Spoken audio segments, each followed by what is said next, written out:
¿Cómo atacamos al Occidente? Lo atacamos mostrándole ahí en la cara cómo cortamos cabeza, para que se mueran de asco, para que les dé miedo. Eso es lo que hizo el Hamas.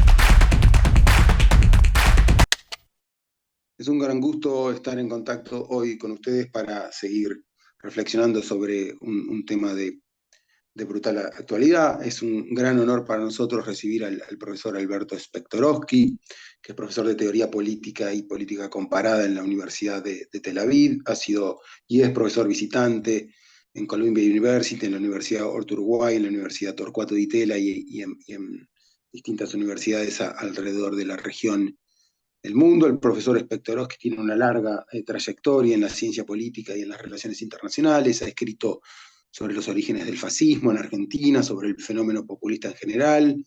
Ha sido asesor del Ministerio de Relaciones Exteriores de Israel para los acuerdos de Camp David. Profesor, es un gran honor para nosotros, para mí en particular, dialogar hoy con usted. Bueno, muchísimas gracias. Encantado de estar con este foro tan interesante y tan bueno. Siempre para mí es un, un encuentro de más valía que cualquier otro, encontrarme con compatriotas. Así que encantado de estar.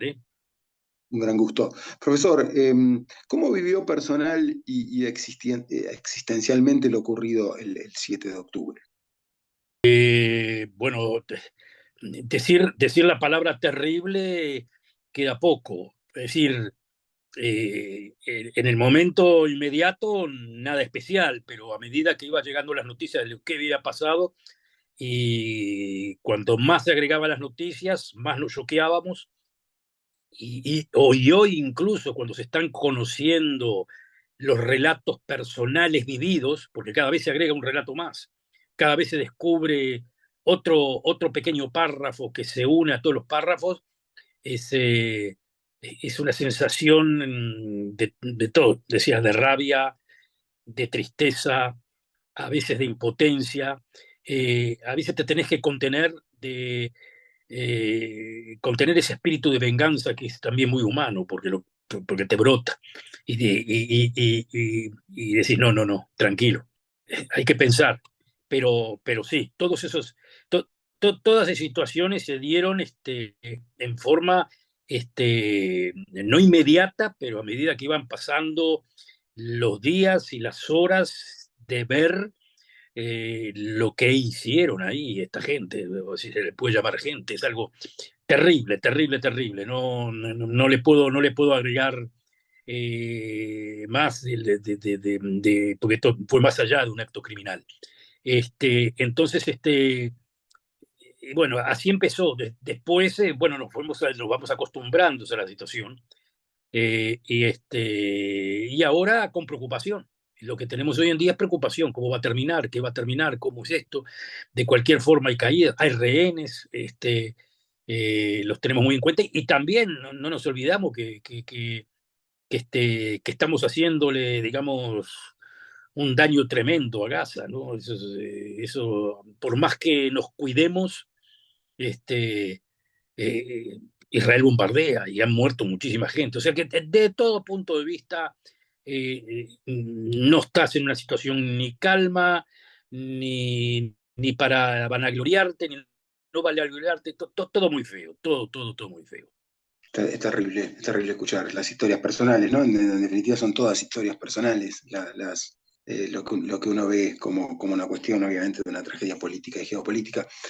Jamás buscaba, básicamente, la reacción de Israel y su incursión dentro de Gaza, ¿no? Después de esta brutal agresión. ¿Cuál era o es para usted la estrategia de mediano y largo plazo de Hamás, ¿no? ¿Y cree que funcionará? Buscaba un levantamiento en Cisjordania que hasta ahora no ha ocurrido. ¿Cuál es el corto, mediano y en definitiva largo plazo? Esta brutalidad obviamente es una cuestión de corto, que busca una reacción en el corto, con una estrategia de mediano y largo plazo, que sería ¿cuál? ¿Y funcionará? Le pasa que estamos especulando, ¿no? De ver cuáles eran los verdaderos, cuál era la racionalidad del caso, si es que se busca racionalidad. Pero sí puede haber, es decir, ideándolo, haciendo una composición de lugar, el hecho de que Israel estaba acercándose prácticamente a una normalización con Arabia Saudita y que esa normalización al que le afectaba más que a todo el mundo era Irán. Irán tiene sus proxies, la Hezbollah y Hamas. Eso por un lado. Por el lado de los palestinos, o por el lado, si lo quiere llamar así, de Hamas, era como decir, el problema palestino queda resuelto sin nosotros. Es decir, toda la teoría de Netanyahu era, podemos llegar a una paz y a un entendimiento con el mundo árabe obviando el problema palestino, que era todo lo contrario a lo que pensábamos nosotros cuando estábamos en el proceso de paz. O sea, la gente que estaba a favor del proceso de paz en los años 90 y 2000 decía, vamos a pensar utilitariamente, si nosotros queremos una entrada en el mundo árabe, queremos normalizar nuestra situación, primero arreglamos con los palestinos son la puerta. Jamás decía, perdón, Netanyahu decía lo contrario, ¿qué puerta ni puerta? No son puerta de nada. Podemos arreglar con Arabia Saudita, con todo, con el tiempo, y la cosa funcionaba bastante bien de acuerdo a la tesis de Netanyahu, inclusive la tesis fallida de Netanyahu, que era, vamos a tratar al Hamas con guantes blancos. ¿Qué quiere decir guantes blancos? Es un enemigo potable. Y como enemigo potable es inclusive mejor, nos sirve más que la autoridad palestina, porque la autoridad palestina es reconocida por el mundo y la autoridad palestina tenemos que tener digamos, un diálogo de paz con ellos de alguna forma u otra sobre cosas, o sea, tenemos que dialogar con la autoridad palestina sobre cosas que no podemos nosotros entregar, ni que los palestinos tampoco. Es como entrar a un proceso de paz tedioso, que sabemos cuál va a ser el final porque ya lo hicimos varias veces. O sea, no es una cuestión de que no inventamos nada. No tenemos mucho más lo que ofrecer, ellos tampoco tienen lo más por ofrecer, o sea, ¿para qué entrar en eso? Entonces, esta situación con Hamas era bastante cómoda. Ahora, Hamas, por supuesto, que quería romper ese status quo. Irán lo presionaba para romper el status quo por los intereses de Irán. Los intereses de Irán, los intereses de Hamas se juntaron. Pero acá viene algo más, que eso es lo que más repercute. Uno puede hacer, yo entiendo actos de violencia, entiendo la mentalidad del terror, entiendo, o sea, hemos estudiado todo eso, hemos conocido, muchas veces hemos trabajado sobre qué es lo que quiere un movimiento terrorista, que no es necesariamente un movimiento nihilista, tiene instrumentalización política. Pero acá esa instrumentalización política de lo que hizo el Hamas se va mucho más allá de un acto de terror. No tenía una estética, era como para más que pegar un portazo. Era como para decir, me desentiendo de todo concepto civilizatorio. ¿Por qué no entendemos eso así? Porque hasta lo filmaron. O sea, no es una cuestión así que te lo cuento yo y el otro puede desmentir. No, lo filmaron ellos, es como diciendo, se vanagloriaban del acto. Desde el punto de vista conceptual me hace recordar un poco a los fascistas, pero los fascistas no lo hacían, pero lo decían, era es decir, el mito de la violencia, el mito de la violencia como un acto destructor de lo que, si lo quiere llamar así, de una mentalidad burguesa. Y los del ISIS, los del ISIS, utilizaban lo mismo dentro del mundo musulmán, es decir, ¿cómo atacamos al occidente? Lo atacamos mostrándole ahí en la cara cómo cortamos cabeza, para que se mueran de asco, para que les dé miedo. Eso es lo que hizo el Hamas. O sea, que hizo más que un acto de terror, hizo en cierto sentido, digamos, un toque civilizatorio. Es decir, los vamos a asustar con eso, los vamos a mostrar la cara. Es decir, no tenemos de qué avergonzarnos. De ahí yo me imagino que ellos sabían, digamos, tácticamente que Israel iba a hacer una invasión, no podía ser de otra forma, y que de tarde o temprano los iban a ir a buscar. Yo creo que calculaban lo que tú acabas de decir. Israel va a invadir, va a bombardear, cuanto más nos mate a gente de Gaza, mejor. Más se complica Israel, a nosotros eso nos importa. Cuanto más muertos de esta gente, no me importa. Nosotros nos atrincheramos bien y en algún momento, después de un tiempo determinado, va a venir la presión, va a venir la presión pública, párense, se dé fuego, esto, lo otro. Aparte de todo, el logro que tuvieron con los rehenes. Estando los rehenes es como diciendo, tengo, tengo mi carnet de seguro, ¿no? Tengo el seguro médico, chao, con esto estoy arreglado. Y creo que en ese sentido, tácticamente la tienen clara. ¿Por qué la tienen clara en ese sentido? Porque es claro que Israel va a tener que ir a una negociación sobre los rehenes. No creo que ni este gobierno, ni cualquier otro gobierno pueda tener en la cara la presión de la familia de los rehenes, que cada vez se hace más duro, porque es lógico. Está mi hermano, está mi hijo, por favor, den lo que sea, cualquier cosa. Muy bien, lo que pasa es que cuando das lo que sea, más o menos sabes lo que te va a exigir el Hamas.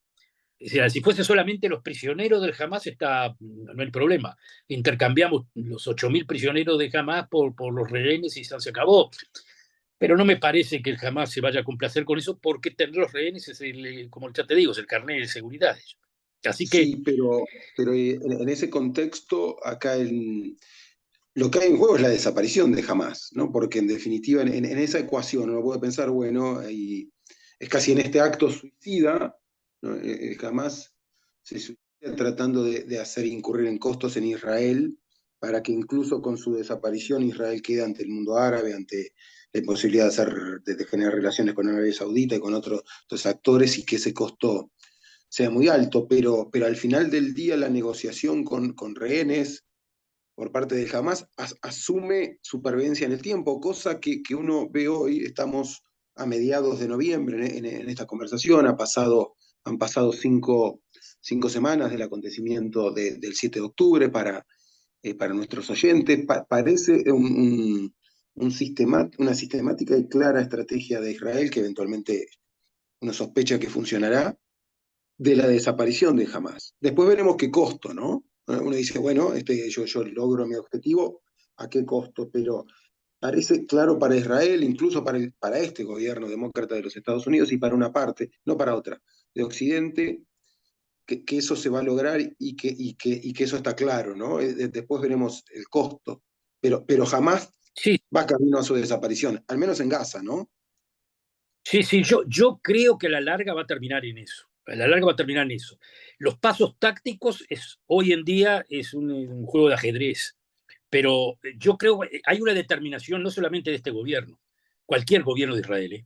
Este gobierno va a caer, va a venir otro. El Hamas está destruido, punto. El problema que, como tú decís, van a ser los costos.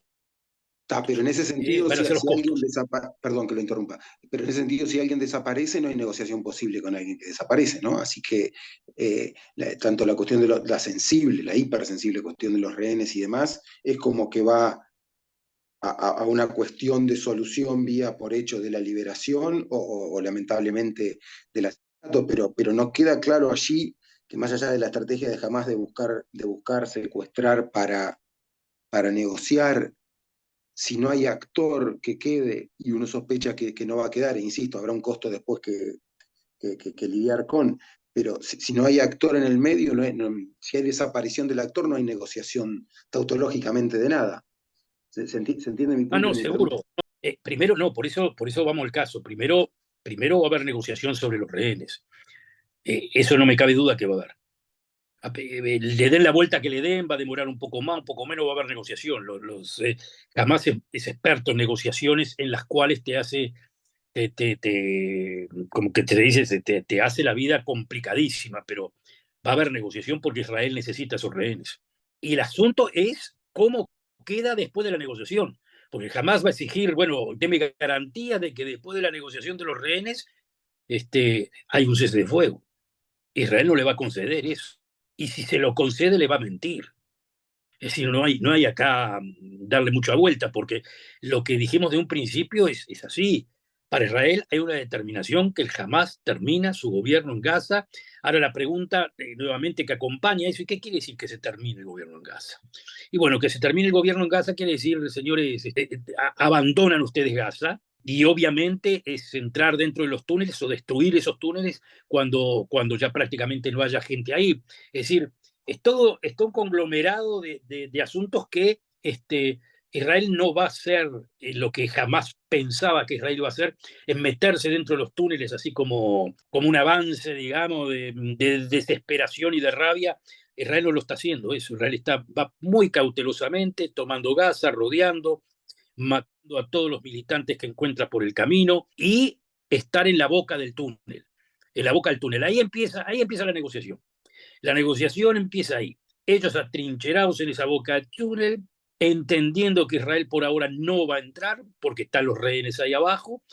Va a empezar la negociación con los rehenes, digamos, Estados Unidos, el mundo, Estados Unidos, Europa, vamos a ponerlo así, que están en la negociación, exigiéndole a Israel que haga cese de fuego. Israel no va a aceptar ese cese de fuego, pero va a quedar eso, a mí me parece, en una fórmula media no clara entre sí se cese de fuego, pero ante cualquier cosa así comienza el fuego de vuelta. Es decir, como diciendo, Israel no quiere dejar la carta de que después de la cuestión de los rehenes, cueste lo que cueste, va a destruir al Hamas. Es decir, destruir los túneles, matarlos o que se vayan. Yo personalmente le haría la propuesta ahora mismo. Tomen los prisioneros, denme los rehenes, les perdonamos la vida, váyanse. Váyanse a Qatar, que ahí tienen palacios, váyanse para Qatar. Y de ahí en adelante empezaría el otro problema, no problema, pero sería la reorganización de Gaza, que ese es el tema del momento, porque todo el tema del momento es como que se dice, todos sabemos que jamás ya murió, es decir, murió ahora, murió ya después, pero ahí queda gente. ¿Y qué hacemos con la gente? ¿Qué pasa? ¿Quién administra? ¿Cómo se maneja eso? A mí, eso me tiene más sin cuidado en el sentido de que va a entrar ahí capitales de Arabia Saudita, de Qatar. Olvídense, Gaza sin el Hamas. Yo soy en ese caso súper optimista, hasta demasiado. Gaza sin el Hamas termina en 4 años en una especie de mini Singapur. Quita el Hamas de ahí, que es el único obstáculo, y se transforma en una zona, pero así de primera, y con colaboración de Israel, que Israel es el más interesado en que Gaza tenga una vida de primera, welfare y dinero, que la pasen bien, en una palabra. Israel está muy a favor de eso. Ese es el error que todos los críticos de Israel hacían. Crearon una cárcel, la cárcel. ¿Qué cárcel? Si hubiese sido cárcel, hubiese pasado esto que pasó. Lo que pasa es que Israel tenía mucho cuidado, o trataba, y el cuidado que tuvo fracasó, de que el dinero que entre sea para construcción digamos, de una buena vida en Gaza, y no le dediquen tanta plata a la defensa de ellos, digamos. Pensábamos de que, bueno, un poco la van a dedicar. Nos equivocamos, fatal. Fue un error táctico por parte de los servicios de inteligencia, pero táctico estratégico, fenomenal, porque todo el dinero iba destinado a eso. Todo el dinero iba a crear una ciudad subterránea que iba destinada solamente a los militantes, a los terroristas de Hamas, y al público nada, que lo quedaba a entender muy claramente, ¿no? Ni les interesa al público. Por eso a veces yo me cuestiono también, bombardeamos acá, bombardeamos allá, cuanto más muertos haya en Gaza, el Hamas está mejor. Sí, sí, es impresionante. Ha habido un fracaso ahí de los servicios de seguridad muy estruendoso que evidentemente va a tener consecuencias. Desde otra perspectiva, obviamente es una tragedia y un conflicto local, pero ha tenido una repercusión civilizacional y en un punto muy impresionante.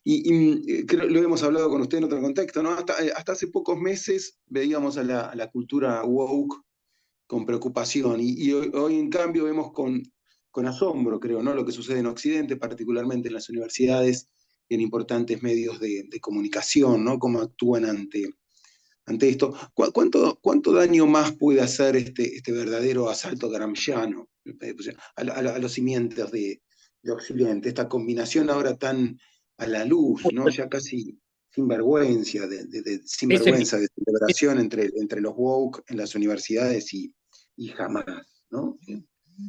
¿Qué reflexión le merece? ese es mi tema, ese es el tema que estoy desarrollando, que, bueno, yo y otros, yo ya lo venía desarrollando hace un tiempo, pero que era el liberalismo woke o digamos, el nuevo socialismo. Yo ya veía los cimientos de eso hacía tiempo y ahora reventó en forma fatal, fatal. Es decir, al punto de poder decir que queriéndolo o no queriéndolo están asumiendo posiciones antisemitas, pero sí, claro, no porque digo, yo no tengo ningún problema con una persona de derechos humanos que haga la crítica a Israel, señores.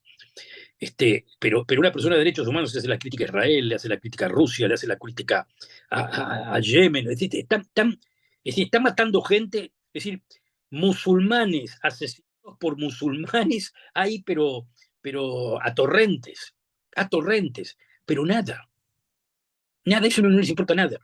Lo único que les importa son los musulmanes que mata Israel. Ahí está el detalle. Ahí está el detalle. Y obviamente esa cultura de que, digamos que defiendo al más débil, no importa la culpa que tenga. Eso lleva a la locura. Pero dejándolo woke de lado y dejando la cultura antisemita, sí, sí, ella es antisemita, es como que se dice sin necesidad de serlo, te brota. Pero abandonando todo eso, hasta con lo que surgió, que hasta con los amigos, que sabés que son gente de bien y todo perfecto, hay un problema vital entre qué es el poder de defender. ¿Qué poder tengo yo de defenderme? Y hasta tus amigos, gente que está con Israel y que yo los conozco porque tengo cantidad de amigos así en España y en todos lados, que te dicen, no, no, no, por supuesto, y es la visión que tiene también Macron y Biden y todo.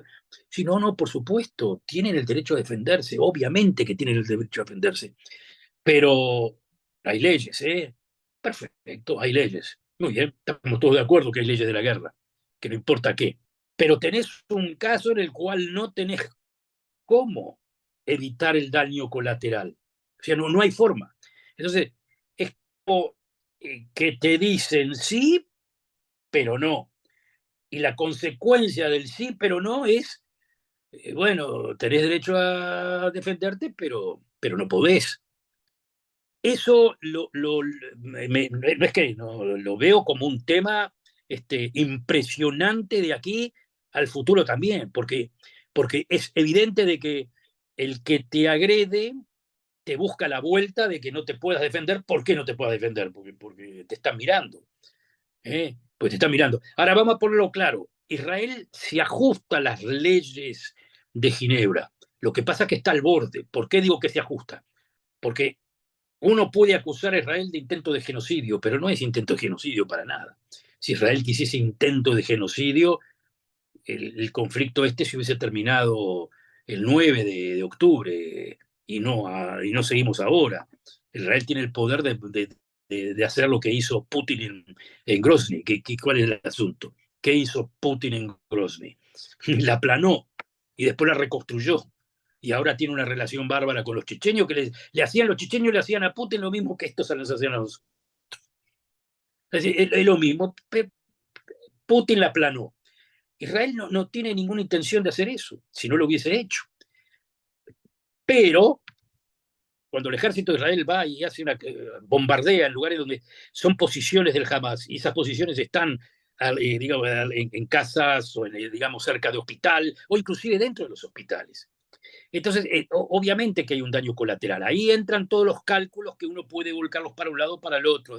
¿Hasta cuánto hiciste lo suficiente para evitar muertes de gente inocente? Hasta, digamos, cuál era el valor del objetivo que atacaste, si era un valor mucho más alto del que se tiene que pagar por gente que cae. Todas esas cosas están en el tablero.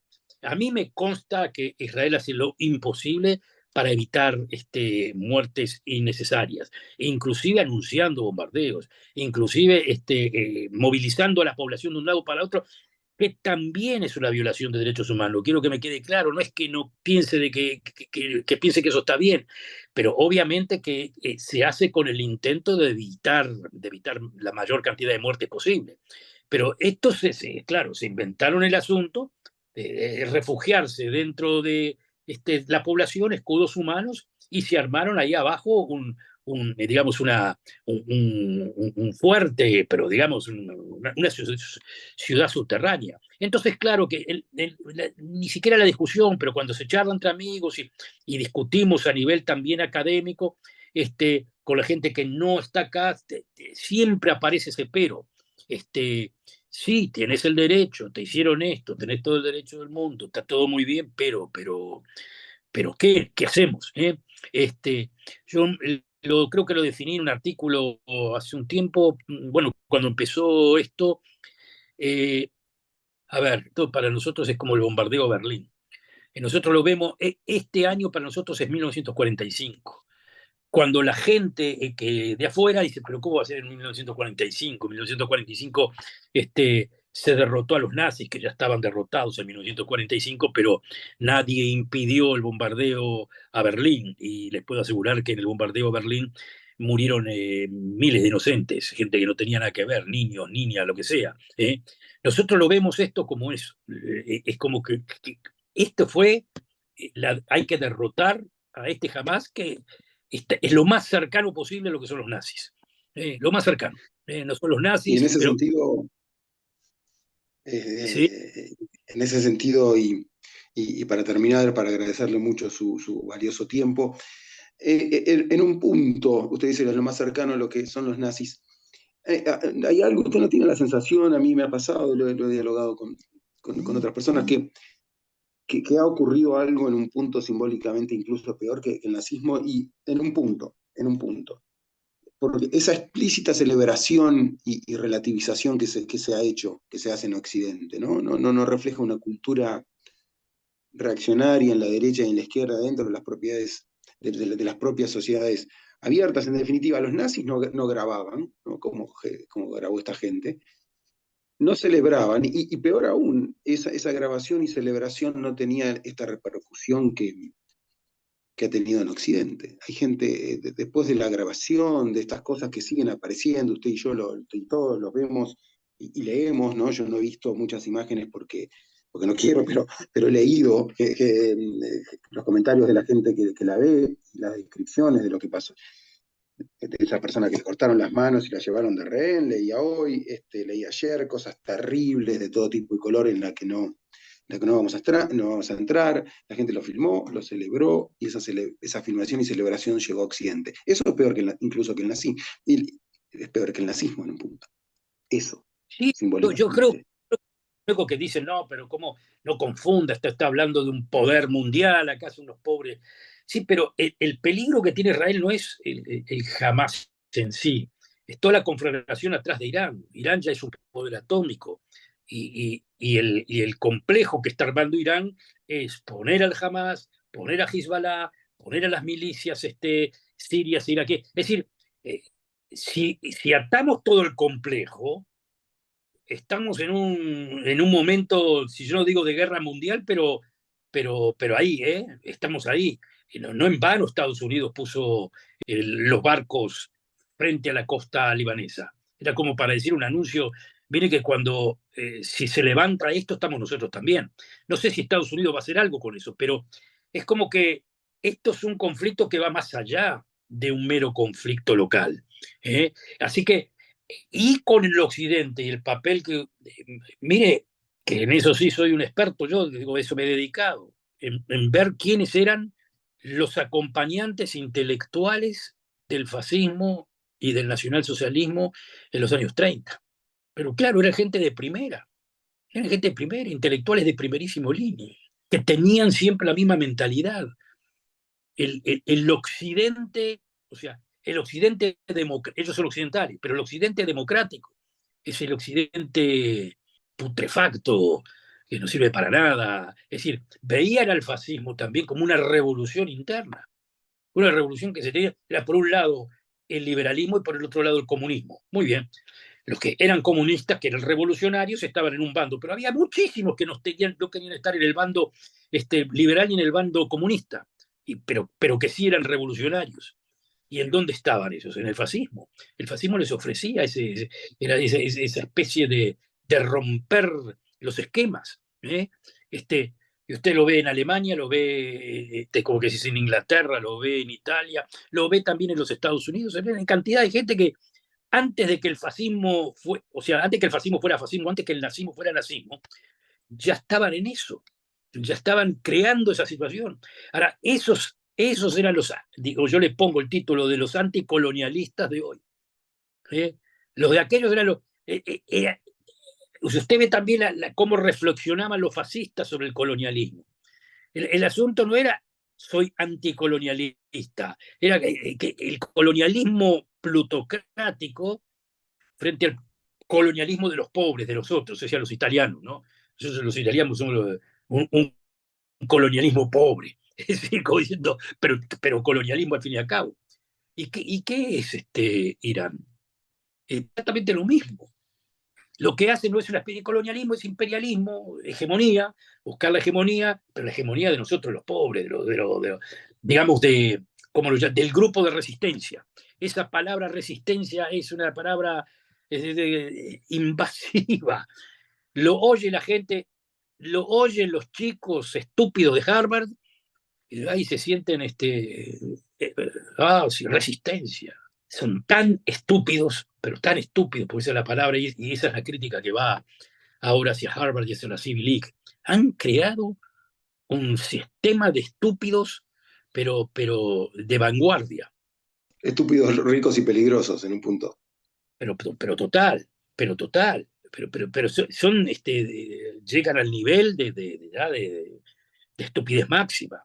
Y obviamente, yo lo veo con esos mismos lentes. No, no es lo mismo, pero casi. Están ahí. Es ese momento rebelión, los intelectuales rebeldes de los años 30 y 40, pero algunos brillantes.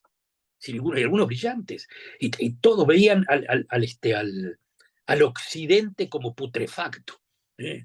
Y claro, de repente surge el fascismo, el nacionalsocialismo, era como era un movimiento regeneracionista. Están regeneracionando el occidente. Pero así de locos, así de locos. Y hoy en día pasa lo mismo, y no me asombraría que haya contactos entre izquierda y derecha, porque mucho de la derecha de hoy en día, de una derecha intelectual de hoy en día, muchos de ellos son también bastante allegados a esas teorías. Usted lee a Alexander Dugin, por ejemplo, un recontrafascista, pero que también él no ve mal el levantamiento musulmán. Él es inclusivo con los musulmanes, es inclusivo con los musulmanes. La derecha hoy en día en Europa está dividida, la derecha antimusulmana total y una suerte de derecha intelectual que ve a los musulmanes como muy bien, o sea, como diciendo, ustedes muy bien lejos de acá. Es decir, yo no los quiero acá al lado mío, pero allá yo estoy con ustedes. Como diciendo, allá maten, hagan lo que quieran, lo importante es que no estén acá. ¿Eh? Y como que se dice una forma de respeto mutuo, una cuestión así. Hay mucho de eso. Por ahora, la verdad que la derecha populista europea, o sea, los movimientos más clásicos de la derecha populista europea son muy anti-islam, y yo no digo de que sean pro-Israel, porque no son pro-Israel, pero son mucho menos críticos de Israel. Es decir, tienen con Israel ese doble juego. Por un lado, sí, Israel es judío, todo el asunto, pero bueno, a ver, vamos a ver, nosotros hoy en día no tenemos nada contra los judíos. ¿Qué problema con los judíos? Y con Israel es como que se dice un bastión de Occidente ahí que sirve para contención. Es decir, nos ven también de una forma muy táctica, ¿no? Pero hoy en día no podría decir de que ellos están más a favor de nosotros, más a favor de Israel, que digamos, la izquierda liberal woke. Eso ya es patético. Excelente. Bueno, muchísimas gracias, profesor. Ha sido un gran gusto escucharlo. Quedan muchos temas pendientes. Esperemos poder contar con su valiosa palabra en el futuro. Y estamos en contacto. Ha sido un gran gusto escucharlo, un gran honor reflexionar con usted sobre este conflicto de época, ¿no? De época para Occidente y para el mundo. Un gran abrazo desde Bu- Montevideo. Bueno, Pedro, un gran abrazo a todos ustedes. Siempre es un placer estar hablando con colegas de Uruguay, ¿eh? Así que, Pedro, un gran abrazo para ti y para todos. Muchísimas gracias. Hasta pronto.